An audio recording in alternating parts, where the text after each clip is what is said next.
Tak warai ya dadi wong alim. Kempung malam piro? Malam 22. Selikur. 22 selikur. Piro? Yes. Anggap ae Lailatul Qadar ora usah darani ganjil. Sing darani ganjil ya sapa? Aneh-aneh. Lailatul Qadar ya mulai tanggal 1 Ramadan. Malah ulama sedarani mulai ruwah. Iso wis ke ruwah wingi. Wis bar.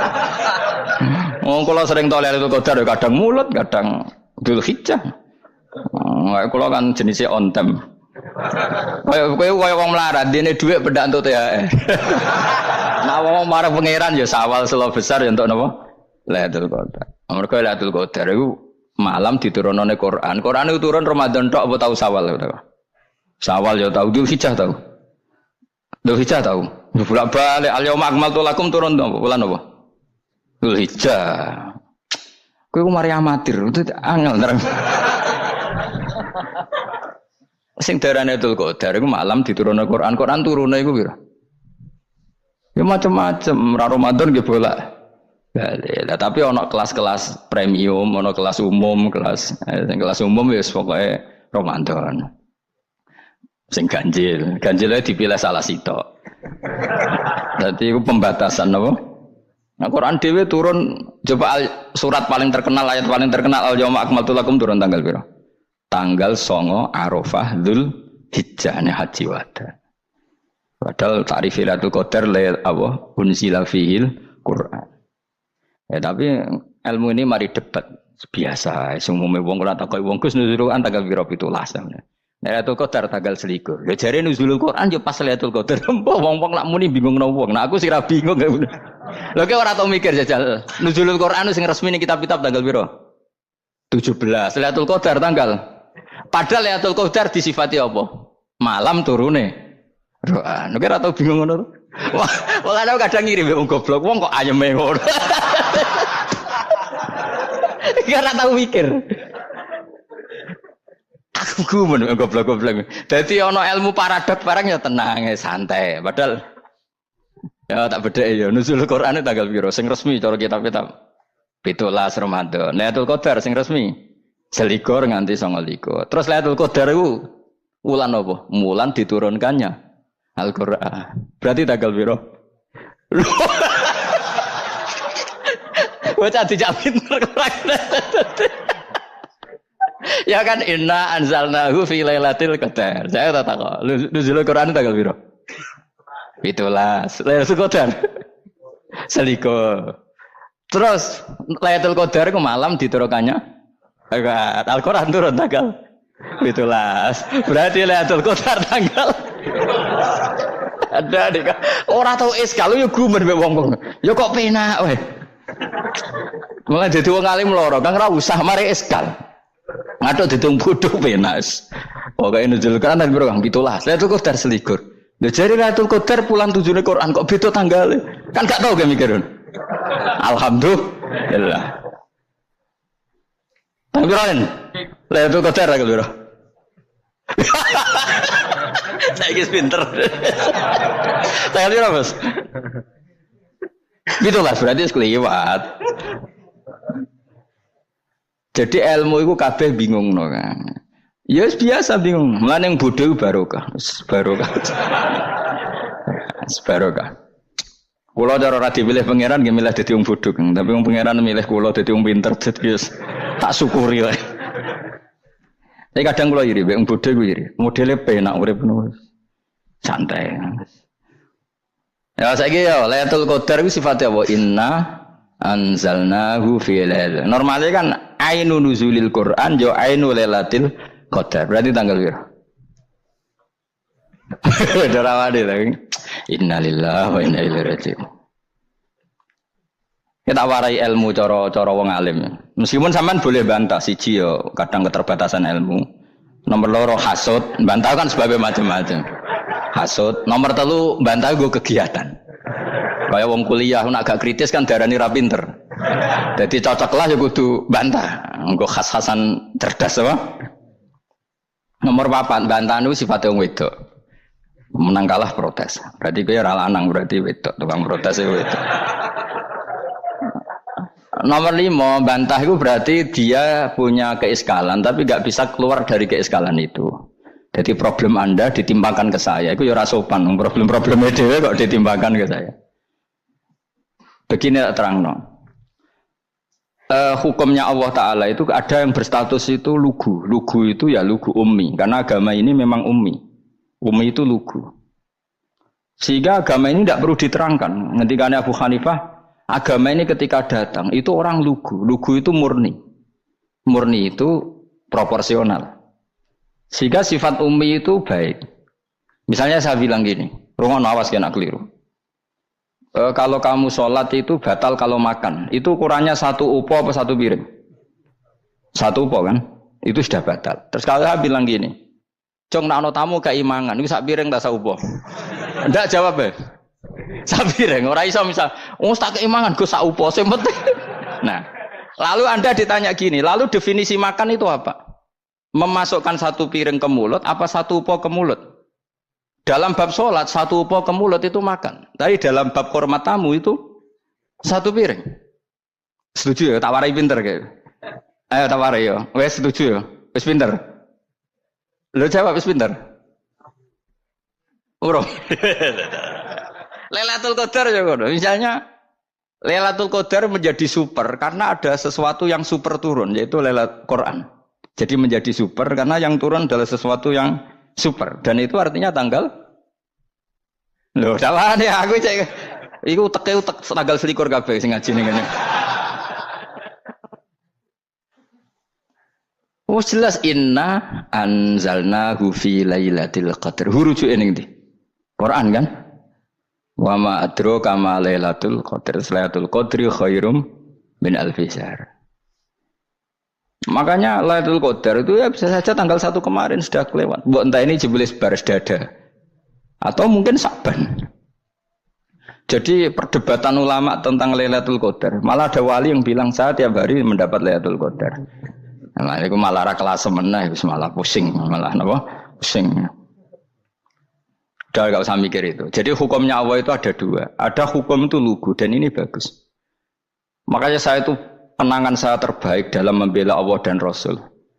Saya ulang lagi, kenangan saya terbaik dalam membela Allah dan Rasul itu masalah faraid.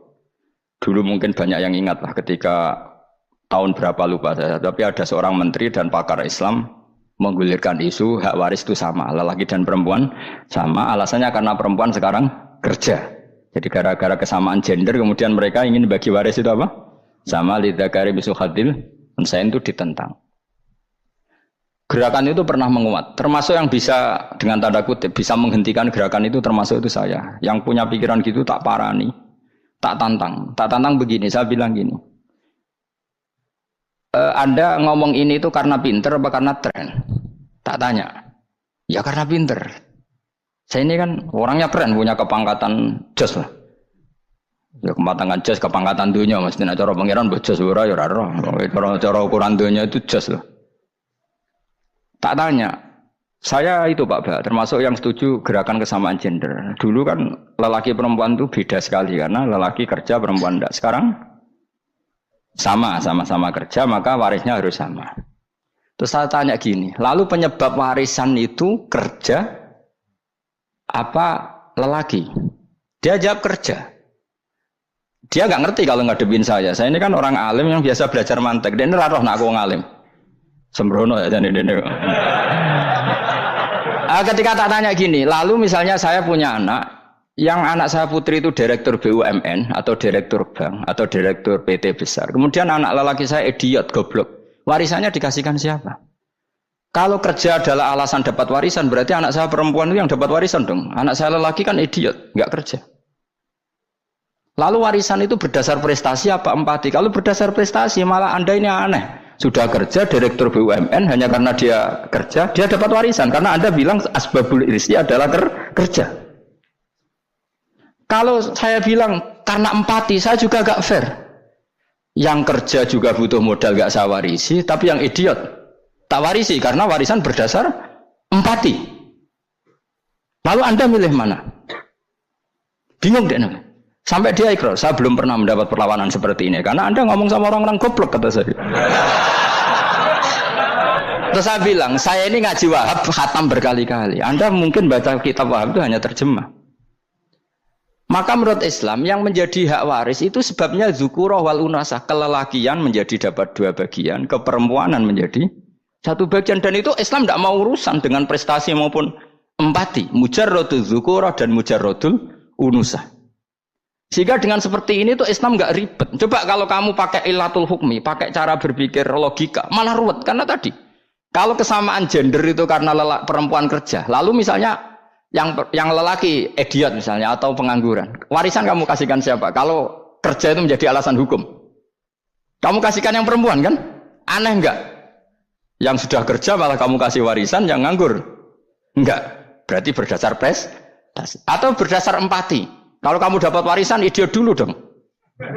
Idiot dulu, goblok dulu, kecelakaan dulu, baru dapat warisan karena dapat empati. Yang sudah PNS enggak perlu dapat warisan karena sudah juga ruwet. Fikih seperti ini ruwet enggak? Ruwet. Nah, kata Imam Haromen gurunya Ghazali, agama itu kadang dinuna dinul ajais. Kita ikut yang lugu saja. Allah bilang lelaki dapat 2 bagian dari perempuan, ya lelaki ya yang punya alat kelamin, penis.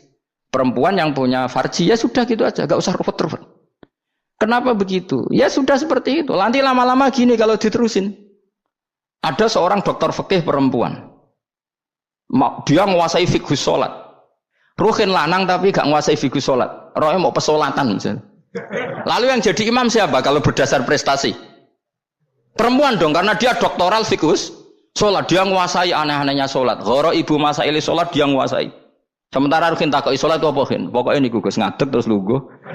Terus ngadeg balik. Apa? Kadang ngulang. Nak salam ngalerian. Dia tahunya hanya itu dok. Lalu kalau nuruti imam sholat adalah yang terpandai dalam fikih sholat, tentu yang imami perempuan.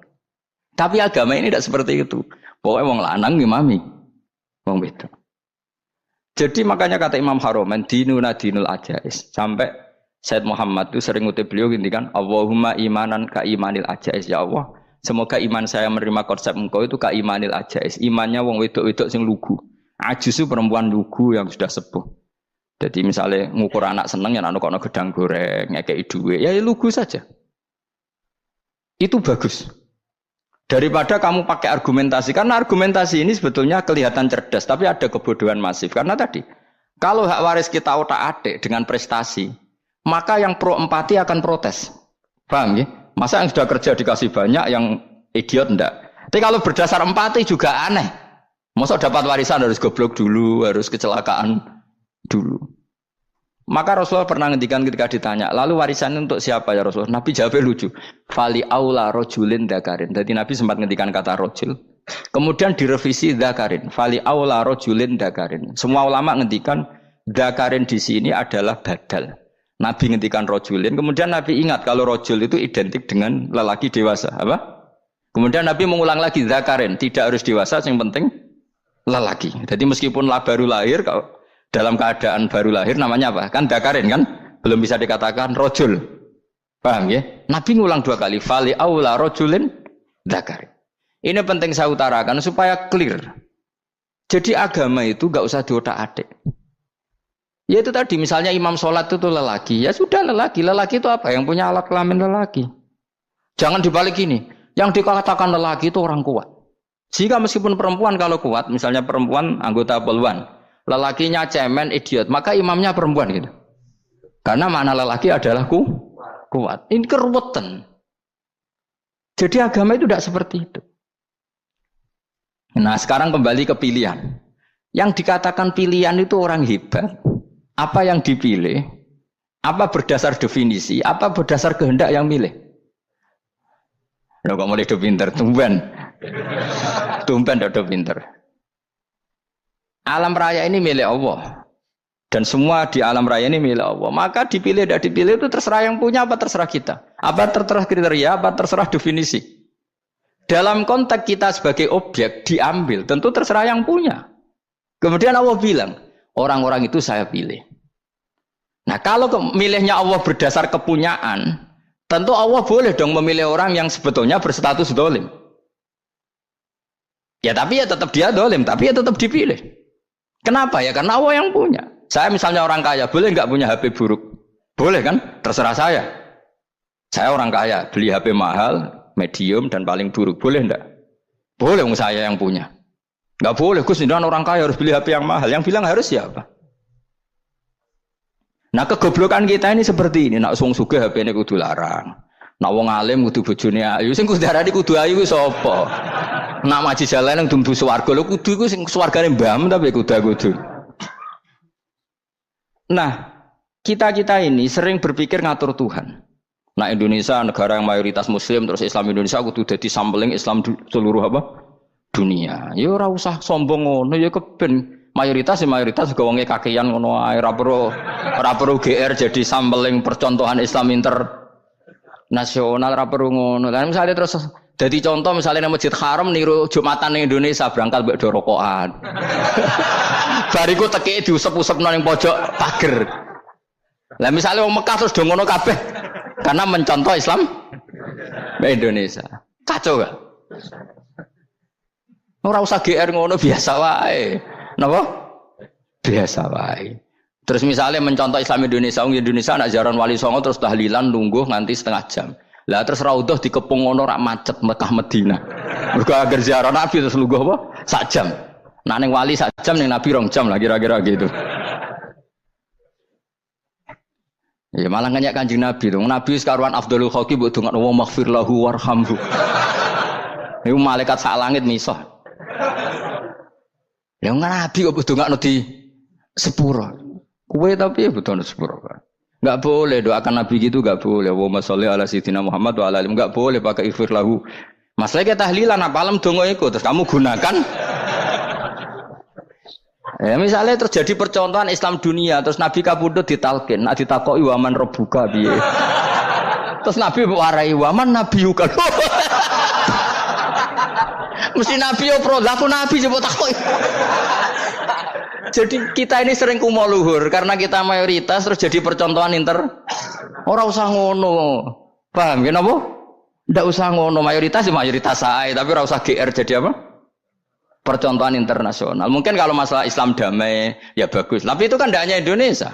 Di mana-mana yang Islam damai juga banyak. Dan yang tukaran juga banyak. Toh yang tukaran nggak pernah maklumatkan diri ini percontohan janda. Ya biasa saja. Saya ulang lagi ya.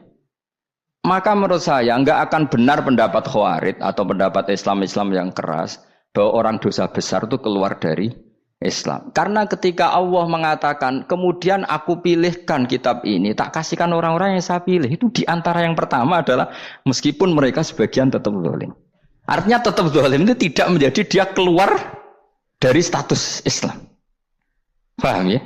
Sekarang saya tanya, yang dikatakan warga Indonesia itu siapa? Ya siapapun yang bergeografis di Indonesia, lahir sebagai akte Indonesia, ya orang Indonesia. Kemudian ada yang penjahat, ada yang maling kita penjara. Apa dia keluar dari kebangsaan Indonesia? Enggak kan? Sama ketika orang Islam menjadi zina dan fasik koruptor, keluar dari Islam enggak? Enggak. Karena Allah tetap bilang faminhum. Apa? Faminhum. Jelas ya? Wes kayak ngarah Khawarij. Kenapa? Kalau Khawarij cara berpikir itu ekstrim. Setiap dosa besar itu mengeluarkan orang dari status Islam. Oh, itu bahaya sekali. Karena nanti kalau itu iya, kita akan kehilangan banyak orang nopo Islam. Makanya Nabi nanti ngendikan, saya berharap yang nanti masuk surga dari umatku itu separuh, 2/3. Itu kata ulama-ulama. Kalau kita pakai mazhab Khawarij, orang Islam itu tidak sampai 1/3. Karena banyak yang keluar dari Islam. Duwe keris gak Islam, duwe akeh ra Islam, nglakoni jimat gak Islam, nyekel patok gak Islam, dosa gede gak Islam, korupsi gak Islam. Terlalu banyak yang kita usir dari Islam. Lalu kita ngusir atas nama apa? Coba. Kalau atas nama Tuhan, kamu tidak Tuhan. Atas nama wakil Tuhan, Tuhan tidak pernah mewakilkan ke Anda. Orang-orang mandate. Yang kita tahu dari Quran ya ayat ini, tsumma awrasnal kitabal ladzina astafaina min ibadina. Kemudian kitab ini tak kasihkan orang-orang yang saya pilih. Dan orang yang saya pilih itu faminhum zalimul li nafsi. Dan sebagian dari itu adalah orang zalim, dan itu jelas bagian dari itu. Artinya keluar apa masuk? Keluar apa masuk? Masuk. Meskipun ya yang zalim tetap berstatus zalim, kayak warga Indonesia, ini semua warga Indonesia. Paham ya? Yang maling ya tetap warga Indonesia, meskipun ya tetap maling. Jelas ya? Lu tenang tora gitu. Makanya ahli sunnah itu pendapatnya falam nukafir mu'minan bil wisri. Kita tidak akan mengkafirkan orang mukmin hanya karena melakukan dosa. Kenapa ya? Karena Allah bilang faminhum setengah sangking itu masuk bagian. Dan itu luar biasanya Allah disebut istofaina. Tetap orang-orang pilihan. Maka ini penting saya utarakan supaya kita ini tidak sok-sokan ya. Terus yang zalimul nafsi pun potensi dimaafkan sama Allah. Asal dia tobat, dan tobat itu sama Allah nggak ada batasnya. Malam yuhur kiri sampai apa? Nafas apa? Terakhir. Dan kadang orang itu sebetulnya nggak niat tobat, cuma ada perilaku tertentu sehingga dadian Allah itu simpati. Itu juga banyak yang diterima tobatnya Allah. Makanya kata ulama-ulama itu, istighfar itu tidak syarat diampuni. Yang menjadi orang terampuni itu kehendak Allah. Istighfar itu bagian kecil dari syarat-syarat itu. Tapi bisa saja orang tanpa istighfar tapi diampuni Allah. Misalnya Allah dawuh, wa yaghfiru ma duna dzalika limay yasha. Itu bukan limay yastaghfir tapi limay yasha. Contoh masyhur kan, kamu pernah dengar kan ada orang nakal itu, mumisah itu ya kira-kira lonte atau apalah. Dia datang pulang ketika melihat anjing ngeleti pasir, dia berpikir ini kehausan kayak saya. Kemudian dia turun ke sungai memberi minum anjing itu, kemudian Allah memaafkan dia karena itu. Pas itu di semua hadis riwayatnya dia tidak pernah istighfar. Terlalu punya perilaku yang menjadikan dia diampun. Banyak enggak seperti itu? Banyak, makanya wa yaghfiru ma duna dzalika liman yasha. Mayasa itu ya yang digedaki Allah. Bisa saja kalian ini sering istighfar tapi enggak dimaafkan Allah. Tapi delala punya satu perilaku yang cara Allah itu penting, kemudian dimaafkan. Kayak Saharatu Fir'aun itu dia tidak pernah istighfar, tukang sihir Fir'aun. Dia diampuni Allah, dikasih iman tuh gara-gara jadi wong Jogja. Terus ngono tok. Jadi pas mau duel adu sihir. Iku dalah dekne mendingan ya. Qalu ya Musa imma antulqiya wa imma annakuna nahnul mulkin. Monggo jenengan riyen napa kula riyen. Dadi gara-gara dekne didikan Jogja niku. Lah wong ape duel, mestinya tarung itu semakin cepat mengambil kesempatan kan semakin menang. Ini sudah jelas tarung. Ngapunten jenengan riyen napa kula. Lha iku pangeran itu terus simpati. Wong kok sopane ngono apa? Akhirnya Allah memberi iman gara-gara apa? Imma antulqiya wa imma annakuna nahnul mulkin. Monggo jenengan riyen. Lah Musa juga Allah juga enggak terima kalau nabinya kalah sopan. Sehingga Allah memerintahkan Musa adalah sopan. Mboten jenengan mawon. Jadi Nabi Musa qala bal alqu. Jadi Nabi Musa enggak jenengan riyen mawon.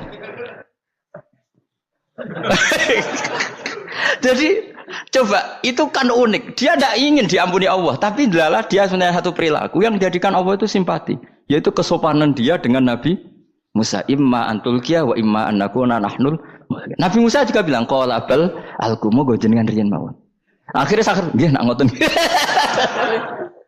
Makanya Firaun itu mangkelnya bukan main. Ketika pertunjukan itu akhirnya kan Saharatu Firaun kan kalah. Setelah kalah langsung iman. Maka kata Firaun, ini jelas Musa itu guru kamu. Cuma pura-pura saja kamu pro saya.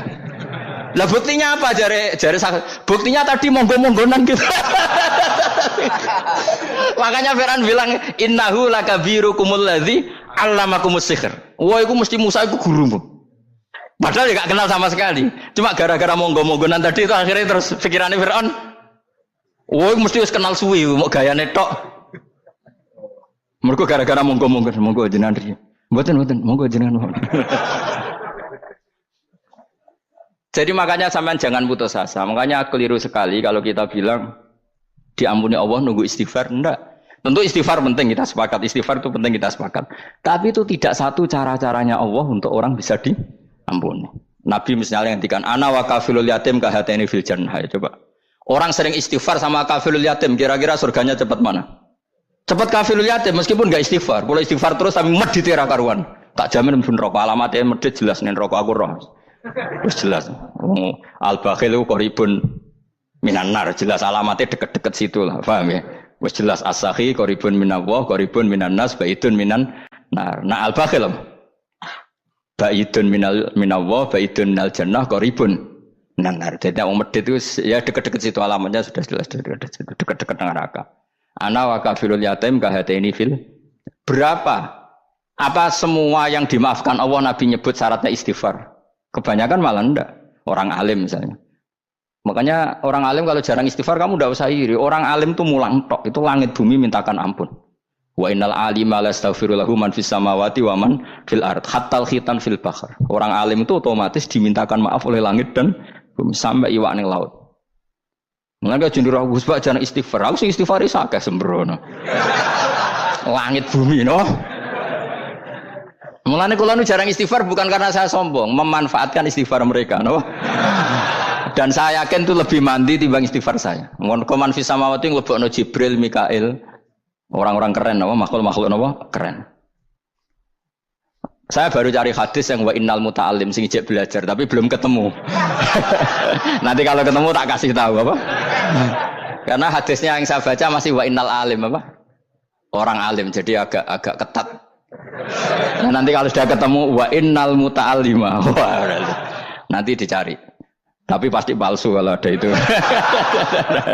Karena semua tagnya itu apa? Alim. Atau ya kamu alim dibanding yang di bawahnya. Ya semoga itu masuk apa? Jadi dibanding orang Papua kan harus alim. Saya ulang lagi, ini penting sekali. Jadi latihlah jangan punya gerakan takfiri orang lain dianggap kafir, orang lain dianggap kafir karena Allah tidak pernah mengusir hambanya. Meskipun apapun salah najiyah, kata Allah tetap faminhum. Apa? Faminhum. Hum itu rujuknya ke yang depan. Jadi termasuk orang-orang yang saya pilih adalah faminhum zalimul li nafsi. Tetap dia di arena itu. Nisbatnya Islam ya tetap di area Islam itu. Meskipun yang ya kayak warga Indonesia coba. Warga Indonesia itu siapa yang terlahir di Indonesia dan berKTP berkartu keluarga Indonesia sudah. Nanti tentu yang bajingan tetap bajingan, yang koruptor tetap koruptor. Tapi menjadi warga Indonesia terus keluar dari warga Indonesia. Tetap warga Indonesia. Kira-kira seperti itulah analoginya. Tetap istofaina tapi tetap berstatus faminhum zalim. Tapi rujuknya kan tetap faminhum iku setengah saking alladzinas tofaina.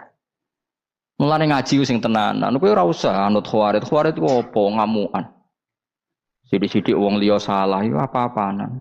Lho saya juga mangkel be wong zalim. Semua orang soleh mangkel be wong zalim, tapi ya dihukum saja. Misalnya dalam Islam ada qisas, ada had, ada hadul qadzab, hadus sariko. Ya hukuman saja, tapi hukuman itu tidak bisa menghilangkan status.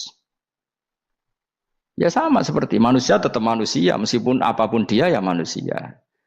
Ya tadi misalnya manusia itu siapa? Ya manusia itu ya manusia. Terus kamu bikin orang yang standar ideal manusia adalah yang berperilaku baik, yang enggak pernah salah. Kemudian kalau Zaid itu maling berarti tidak manusia. Terus barangnya apa? Ketek. Tidak bisa, makanya kembali lagi dinul aja. Kamu bikin definisi manusia itu tidak usah seangkuh itu. Manusia seperti ini manusia ya sudah, maling ya manusia, orang soleh ya manusia, orang sedengan ya manusia. Lelaki itu apa? Yang punya alat kelamin penis itu lelaki, titik sudah. Sehingga nanti warisannya ya dia lelaki. Sholatnya dia bergaya. Kamu tidak usah bilang gini, lelaki adalah yang cakap memimpin, yang maco, yang kuat. Jika kalau tidak seperti itu namanya perempuan. Terus kamu membolehkan yang seperti ini jadi makmumnya perempuan. Imamnya perempuan sing maco. Kacau enggak kalau agama nuruti logika-logika itu? Enggak jawab aja. Kacau. Lalu lucunya sekarang banyak kecerdasan yang mengarah ke sana. Makanya agama ini jadi kacau. Karena sudah ada dinul ajais. Agama ini agama ummi. Ya agama ini agama ummi. Kata Allah huwallazi ba'atsa fil ummiyin. Ummiyin itu lugu itu polos. Jadi kalau orang polos misalnya gini. Ini apa? Kira-kira kalau jawab orang polos ini. Jam. Bagus kan jawab jam. Jam untuk apa? Penunjuk waktu ya sudah seperti itu. Tapi kalau orang engkek, ini itu apa jam? Itu barang murahan. Bulat kan oleh jawab. Ono numpak mobil carry itu apa? Itu black melaku.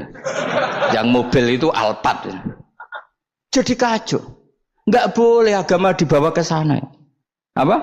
Agama di sana dibawa ke sana. Nah itu madzhabnya ahli sunnah apa? Wal jamaah. Ketika Rasulullah ngendikan la yu'minu ahadukum hatta yuhibba li akhi, ora kok diarti ini ora iman. Jika yang menyala itu tidak iman, tidak seperti itu cara mengartikan ahli sunnah wal jamaah. Karena status itu tidak pernah hilang. Yang hilang hanya kesempurnaannya. Paham ya? Kesempurnaan kita jadi manusia hilang karena kita maling, karena jadi koruptor. Tapi tetap kita manusia. Kesempurnaan kita sebagai orang mukmin hilang kalau kita fasik. Tapi kita tetap mukmin. Paham ya? Makanya setiap hadis gitu kata ahli sunnah la yu'minu imanan kamilan. Wis dong ya. Dong.